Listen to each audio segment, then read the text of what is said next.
Wonderhussy here. Hunkered down in my car because it's really windy outside. But I came all the way out to an undisclosed location in the desert to visit a person I met in a recent video that didn't want to be on camera. That's all I'll say about that. Anyway, this person I came out to meet because they have something really cool they want to show me. But before I go see the thing they want to show me, well, this person has an amazing collection of classic cars. And I know there's a lot of car guys who watch this channel. And even though I don't know anything about cars myself, I'm into them. So I thought, let me go in this dude's warehouse real quick and check out his cars before we head out to the thing he wanted to show me. And no, that's not what he wants to show me. Don't be dirty. Okay, I wasn't sure how interesting this thing my friend wanted to show me would turn out to be, so I figured I'd shoot his car collection as backup, since I'd already driven all the way out there. And his cars were actually really cool.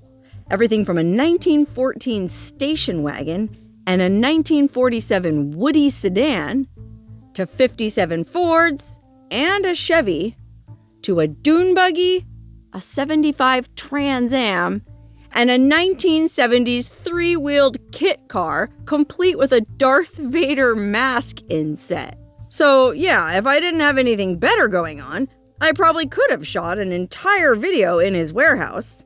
But once I got there, and he filled me in on where we were going to see this thing, well, I figured I'd better save the cars for another trip and focus on the original mission. Okay, apologies again for that detour into the classic car warehouse that had absolutely nothing to do with what I drove out here for. What I drove out here for, believe it or not, and I guess this depends on whether or not you're a car person, is 1,000 times even more interesting than those old cars. Okay, so apologies for the fact that my windshield isn't very clean. I didn't expect to be driving around shooting footage through a windshield, but you can see there's all kinds of crazy weather brewing in the skies above. And if you look to the right, well, you might be able to see that we are driving alongside the railroad tracks. That's right, I'm driving down Old Route 66 just outside Barstow. And this is the site, believe it or not, of something huge and groundbreaking that's taking place. And I can't believe I'd never heard of this. I guess you don't normally think of huge and groundbreaking as terms that you would normally associate with Barstow, but it's true. I guess they're in the planning stages of this thing called the BIG. The BIG stands for the Barstow International Gateway, and it's going to be, I think, the world's largest Railyard. That's right here in little old busted Barstow, they are building the world's biggest Railyard. Now, if you've ever been to Barstow, or if you even watched that video I made in Barstow about a year ago where I went to the train station, there's a big Amtrak station here with a bunch of rail tracks. Barstow is kind of the crossroads of the desert, the crossroads of the West, you might even say. And so I guess they're kind of capitalizing on that and turning this whole area into a giant rail yard. Oh gosh, this poor guy here. I hope he got the memo that this entire area is about to be bulldozed, all this beautiful desert and all these beautiful houses to make way for this giant rail yard. And what's really interesting is I think it's going to cost something like $1.5 billion, but it's worthwhile because I guess the way things work now is all these container ships come into Long Beach or the port of Los Angeles and they unload all these shipping containers, but then they're almost immediately robbed because there's so much crime in LA and I guess there's not enough security to keep an eye on them. So my understanding is they're building this giant rail yard out here so that when shipping containers come into the port, they're just going to dump everything onto these 1.5 mile long trains. That's why the trains are going to be 1.5 mile long. And then they're going to truck all the shipping containers out here to this giant BIG and then sort them out. And then, okay, yeah, sure, some of them are going to have to go back to LA, but some will go to north to Oakland or San Francisco, and then many of them will continue east. Isn't that wild? I guess the theft problem at this Los Angeles rail yard is so bad right now that it's worth spending $1.5 billion and trucking everything out here, even when half of it has to be trucked back to LA, or trained out to LA. I guess it makes sense economically. And speaking of economically, all of this is going to have a pretty big impact on poor, little old, busted Barstow. Because not only is this Railyard being built, there's also going to be a ginormous Amazon distribution center built right on the other side of the highway, I think. So right now we're driving down this lonely desert highway with nothing but creosote on either side and a few little busted... Oh, actually, I shot this in a video before. This isn't a busted house. This is an old motel called the Dunes. You can see the old sign, maybe. Well, that's where the Amazon distribution center is going in. Right there at the side of the old Dunes Motel on Old Route 66 outside Barstow. But like I was saying, all of this is going to have a huge economic impact on Barstow. Okay, you know how Barstow, well, if you've been to Barstow lately or if you watched the video I made, it does look like it was kind of going through tough times the last 10, 20 years. Well, all of that's about to change. This Railyard is going to be the biggest in the world, and it's going to provide 20,000 jobs. Not construction jobs. You know how they always go, oh, this will provide jobs, and then it's really just the jobs required to build the thing, and then once it's built, there's no more jobs. No, these are permanent jobs at this Railyard. 20,000 of them. Okay, the population of Barstow is only 25,000 to begin with. There's not enough labor here in Barstow, so that means people are going to have to start moving out here to work at this Railyard. And that means all these busted old houses in Barstow are going to, I guess, start getting fixed up. Gentrified, even. Oh my God, in the video I made in Barstow, I said, oh, this would be a great place for artists to take over. Not anymore. Okay, I guess we're in kind of a suburb of Barstow called Hodge. Apparently, it's out in the boonies, but it's not so far out in the boonies that these electric Amazon delivery trucks can't make it out here. How about that? Even in the middle of nowhere, Jeff Bezos will find you. Anyway, unfortunately, even though this BIG is going to provide 20,000 new jobs, there is an economic downside to this whole situation. And that is, there's a whole lot of houses that have to be bulldozed just to make way for this Railyard. Okay, I think my friend said it was going to be something like 2 or 3 miles long. This Railyard's going to be massive.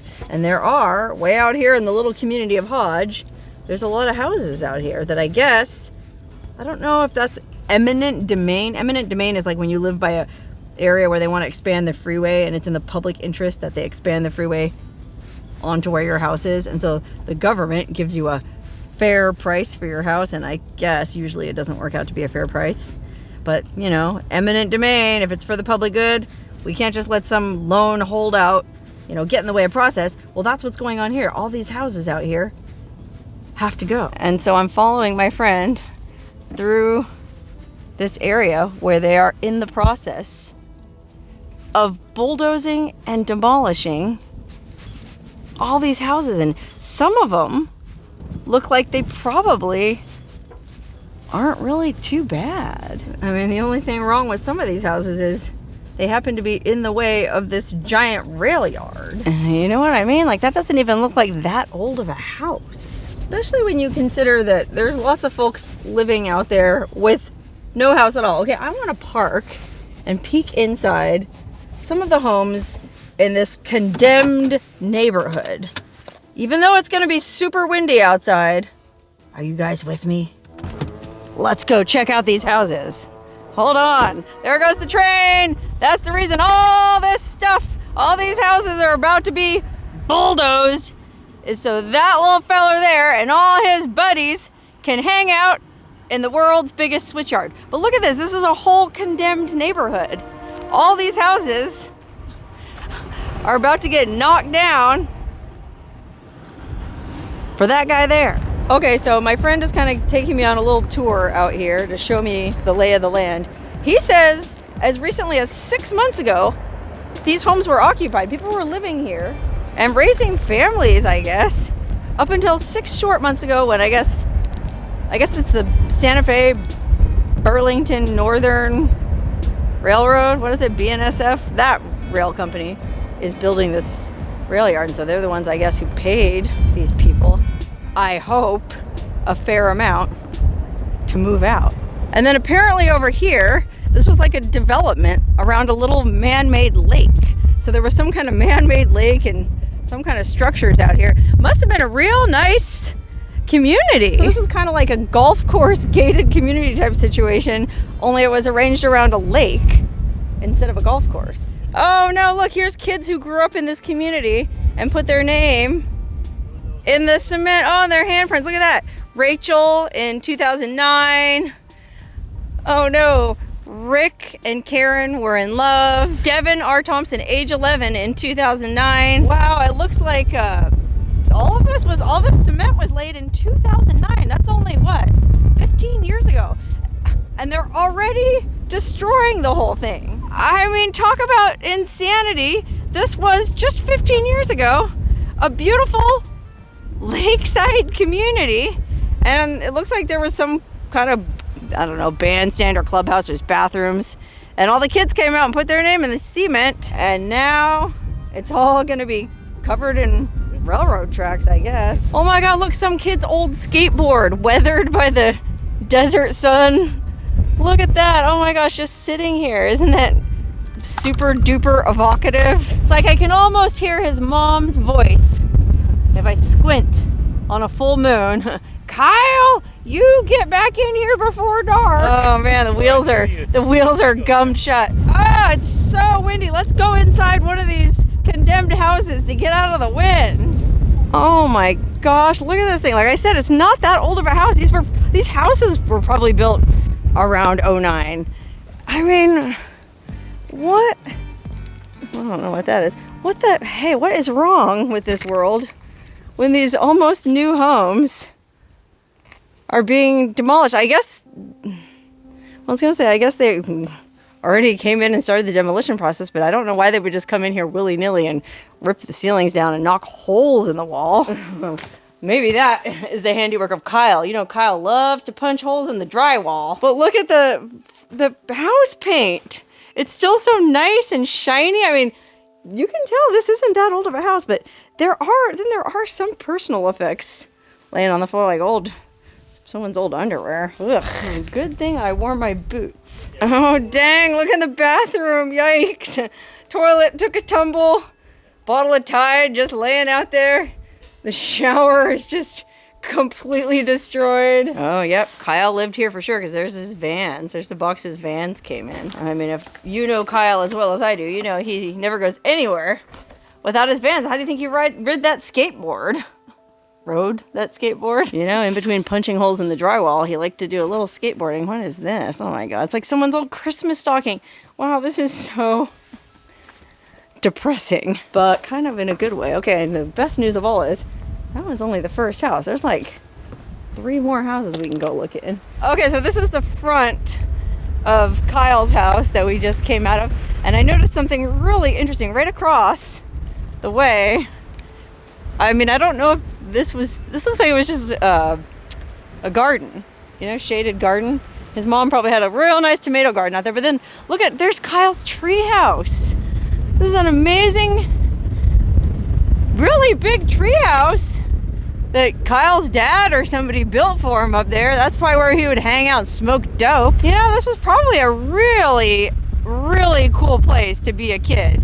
Go climb up in your tree house, ride your skateboard all around by the fake lake, and then once you got old enough to have a dirt bike, miles and miles of desert trails all around. Oh gosh, yikes, look, here's the old septic tank. Yikes, I don't know how they mitigate all this biohazardous. I mean, I don't know what so they're bulldozing these homes. There's all this crap, old plastic junk, you know, bits and pieces of these broken lives.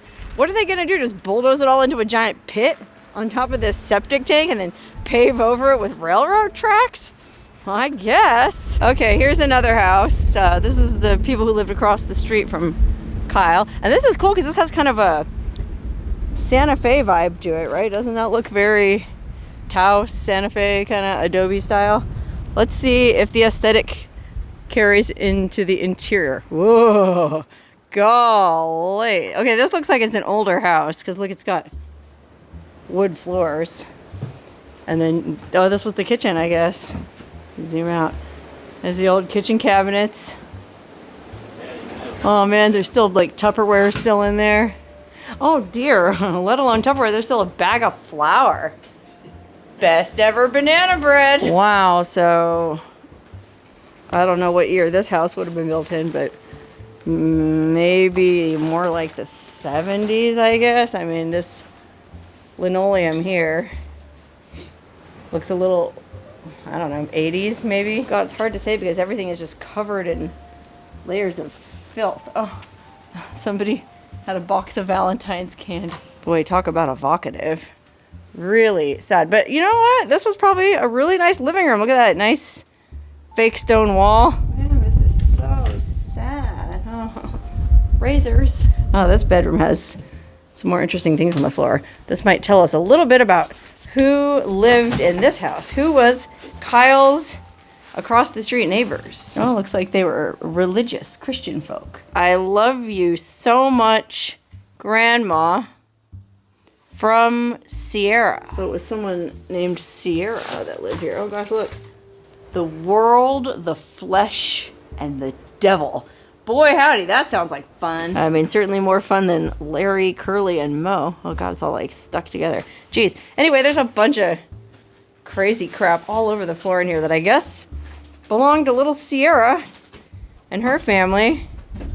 Oh gosh, over 50s jokes. Oh, you know what? Maybe this was Sierra's grandparents' house, and that's why that little card was in here, you know? Sierra made it for her grandma. Grandma was over 50, and here's an example of the jokes that are in this book. As long as a woman can look 10 years younger than her own daughter, she is perfectly satisfied. Okay, I guess that's not really jokes, it's more like witticisms. And it looks like they would go into Vegas every now and then because they went to see Mystere. And then it looks like they went to a show at the Center for Performing Arts in Vegas. Oh, it looks like they went to see Wicked. Oh, here's a photo. Oh no. This must be one of the grandkids. Oh man, there's another picture of the grandkids. It's like this was taped up on the wall. Like, why didn't they take this stuff with them? Wee brown lambs. What the heck? Oh, it's something about it. Oh my god, I think it's about Native American babies. OMG. This is probably so offensive to Native American people. Looks to me, I was kind of flipping through it, it's some kind of like missionary book. They went into the Navajo reservation and tried to save the souls of all these wee brown lambs. See what I mean? There's an authentic Navajo cookbook. Man, all this stuff is just going to end up getting bulldozed into some hole in the ground. So I mean, ethically, I don't like to take things that I find in the desert. And frankly, I don't think there was anything here worth taking. But, you know, if I did find something, I guess it would be okay to take it. Oh, look, here's another happy birthday, Grandpa. I love you. What? Grandpa and Grandma. Oh, this is also from Sierra. Why didn't you guys take this stuff with you? Oh my gosh, look at this. This is so sad. It's a homemade Valentine. Wait till you see this one. Well, hold on a minute. This is really sad. A homemade Valentine. Brenda, I don't know if you can read that. It says Brenda, 1968. Somebody made this Valentine back in 1968. And somebody hung on to it for over 50 years. Also, it could get bulldozed for this Railyard. Such is life. Okay, now we're going over to this house across the street, and it had either an in-ground pool or just like a fish pond or something. Apparently, there's a lot of groundwater in this area. But again, look at this. This is not that old of a house. I mean, look at that beautiful stone chimney, direct TV. Like, there's even still roofing shingles piled up on the roof. What a waste. I mean, the fact that all this stuff is just getting torn down. Oh my god. So this was like the living room, and then look, this is where that chimney was coming down from the roof. Oh, I guess it was just kind of like a nook for a wood burning stove. But again, I mean, let me zoom out. really a nice place to be getting demolished. Really nice concrete floors too. I mean, look at these archways built in. I mean, that's where I guess they had their TV entertainment center, roaring fireplace on one side. Maybe there was like a bar over there. Boy, this really is like a fancy gated community kind of a deal. And then like this paint job on these walls. Look at that. I mean, why are all those holes punched in the wall like that? I guess Kyle must have been over here too.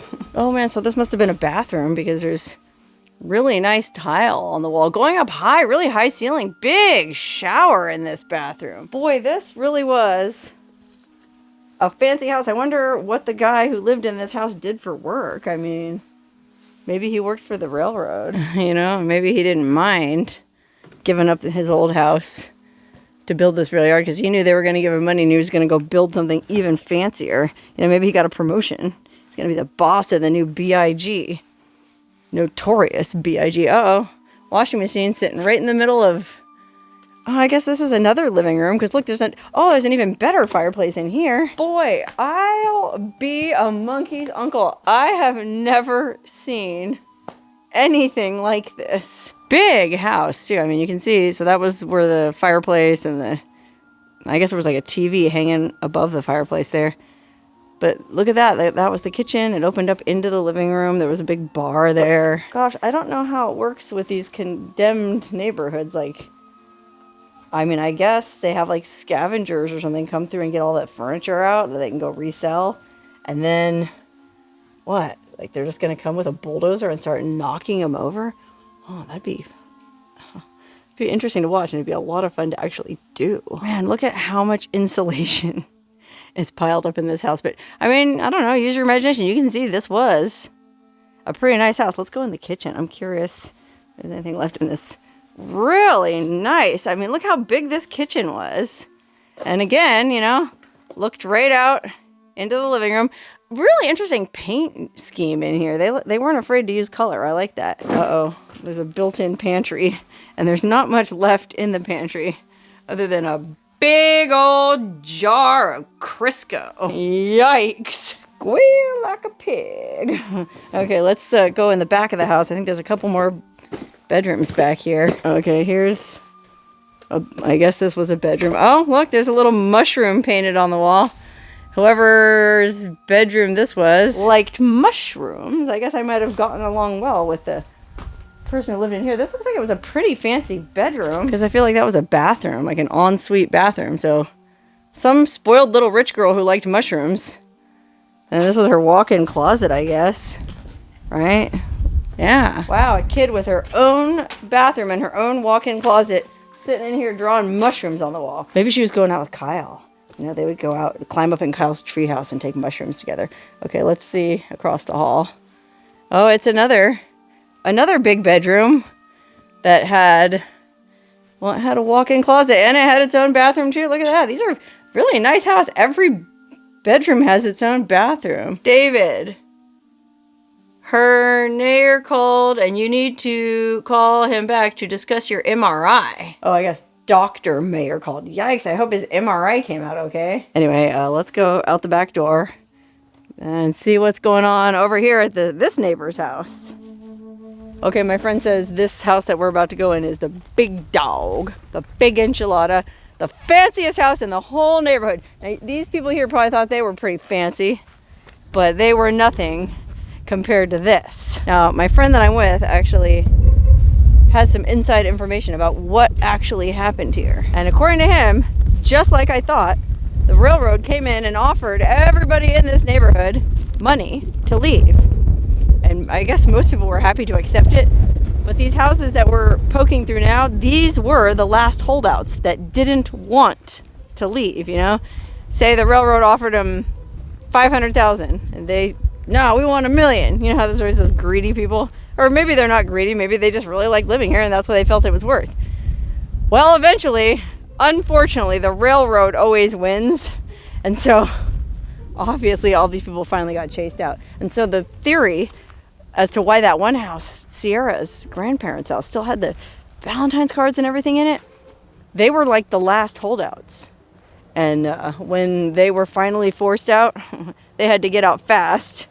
I guess too fast to pack up all their stuff. Okay, so here's the last house we're going in. Beautiful home. You can see, look at this porte-cochere. Huge paved front circular driveway. Room for all your toys. I bet they did. They probably had RVs, side-by-sides, boats for that little lake. I mean, look at this awesome entryway. Look at the size of the front doors. These must have been really big, fancy double, you can go to those fancy door stores and the doors are like $1,000 a piece. I'll bet you they had one of them big old fancy double doors, and I mean, golly, what a high ceiling, great room. I guess living room. Looks like there was probably some fireplace back there, just like at the other place.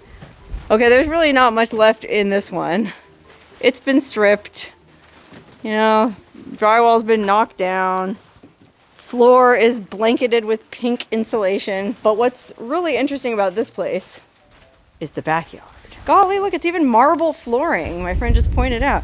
Really fancy. Anyway, here's the backyard. Look, they had a beautiful in-ground swimming pool, and it's not even that old of a pool. Dang. Look, there's a jacuzzi up on one side. Oh, there's still some water in the deep end. Blah. I was gonna say, empty like this is the perfect place for Kyle to bring that skateboard over and do some tricks. Impress his girlfriend. But I guess Kyle wouldn't want to be skateboarding in this sumpy mixture of tumbleweed. Oh my god, look, there's like tumbleweed. There's like one forlorn water wing bobbing in the sludge. Oh, here comes another train. Let's not forget that those trains are the reason that all these beautiful homes are being bulldozed. And I suppose that would have been a drawback to living out here. You're right by the railroad tracks. It was probably kind of noisy, but I'll bet you anything, it was a nice, cheap place to retire. Somebody's grandparents had this house, had this pool. I bet the grandkids loved coming out here. They could play in the pool all day, go out, run around the desert, riding their bikes, building all kind of forts, taking all kind of mushrooms. Really kind of haunting to think of all the memories that were made in this house. Such a beautiful house. And then we pan over here to the left, and right here on the other side of this cinder block wall, dun dun dun, the implements of destruction, destroying dreams across the desert in the name of commerce. Gotta make way for all these rail cars full of computers and flip-flops and spray paint and lipstick, and who all knows what's in all them shipping containers. But it's stuff America needs, and it's stuff America is tired of getting stolen from its shipping containers at that rail yard in LA, which is why all this has to go so they can build a safer place to keep all that crap. Wow, look at the size of this. I don't even know what you call this thing, but it looks like it's force demolition that got the contract to come in here and bust up all these houses. And again, how much fun would it be to drive that thing and just start whacking at these homes? I mean, I guess there used to be a bunch more houses out here, and they've already demolished most of them. That's why I came out here, even though the weather's really bad today and it's real windy. My friend told me they're not going to be here much longer. They got all the equipment staged and ready. By next week, all of this will probably be gone. Just like this. I was going to say this house. I don't know if this was a foundation, though. Well, it looks like there was something here. But now, the walls are gone. Everything's gone. Except one lonely turlet. Wow, and it's actually not in bad shape. This is like move-in ready. Dang. I mean, anybody need a toilet? This is kind of a nice place to sit and contemplate the destruction all around us. What was once a thriving neighborhood is now nothing but broken glass and broken dreams. Okay, well, that's pretty much all that's left here in this random little community in the middle of nowhere at the future site of the BIG. They thought they could hold out for $1 million, but unfortunately, the railroad always wins. But I'm just glad I got out here in time to see this for myself, because this is one of those deals that's kind of like only in America. And maybe even more particularly, only in the Mojave Desert.